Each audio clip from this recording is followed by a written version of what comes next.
Bonjour, aujourd'hui je vais partager avec vous quelques tips de choses que vous pouvez continuer de faire à chez vous pour progresser et continuer de rester en bonne forme.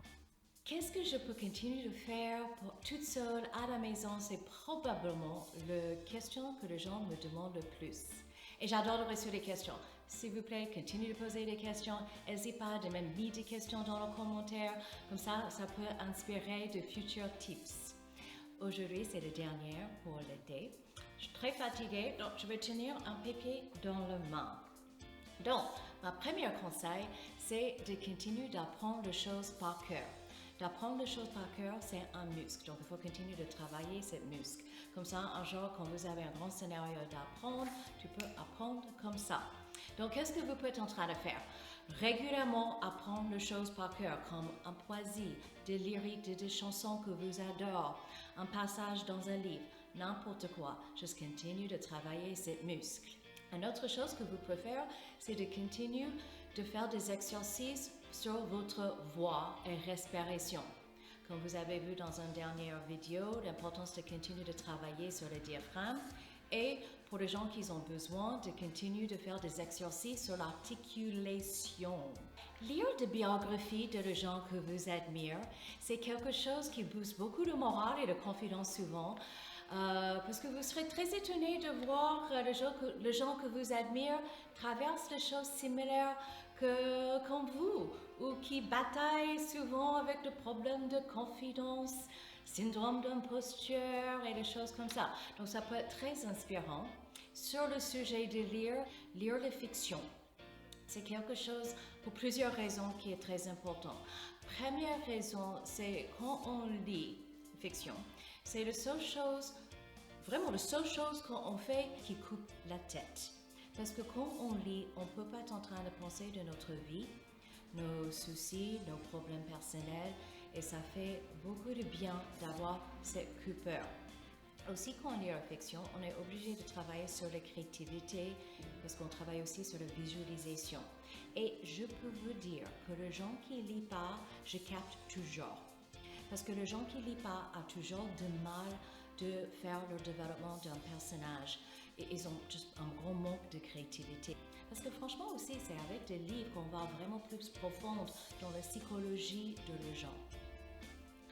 Aussi dans le sujet de lire, un autre sujet, c'est travailler sur votre développement personnel. Si vous regardez en haut, vous pouvez voir comme mon mantra, c'est que vous ne pouvez pas être un acteur fort si vous n'êtes pas une personne forte.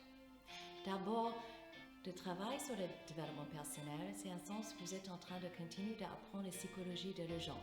Et les acteurs doivent avoir une vraie compréhension de la psychologie et sociologie de les gens. Aussi, de travailler sur ça, vous continuez de progresser, de débloquer certains blocages et masques. D'ailleurs, en parlant de ça, je vais même noter quelques livres que je vous conseille. Faire du sport. Garde cette corps tonique, continue de travailler sur la posture, transpire, comme ça vous pouvez lâcher toutes vos émotions que vous êtes en train de tenir ou les choses que vous êtes obligé d'absorber et cherche des endorphines parce que oh là là, ça fait de bien et comme on a besoin des endorphines en ce moment, n'est-ce pas? Nourris l'artiste dedans vous.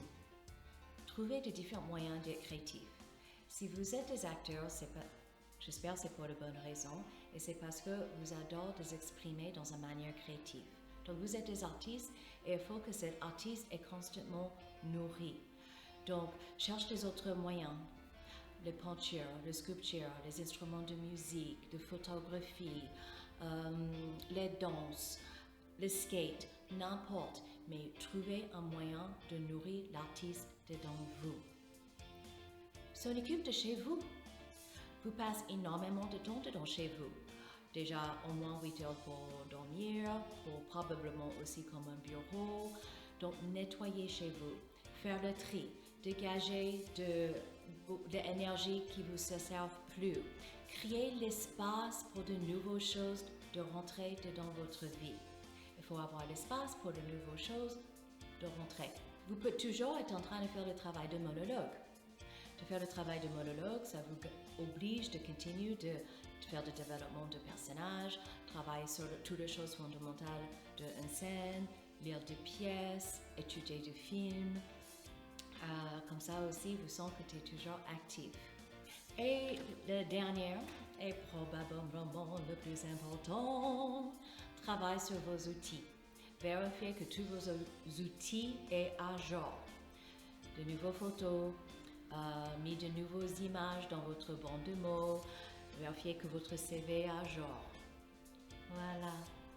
Bon travail, bon été et à la prochaine!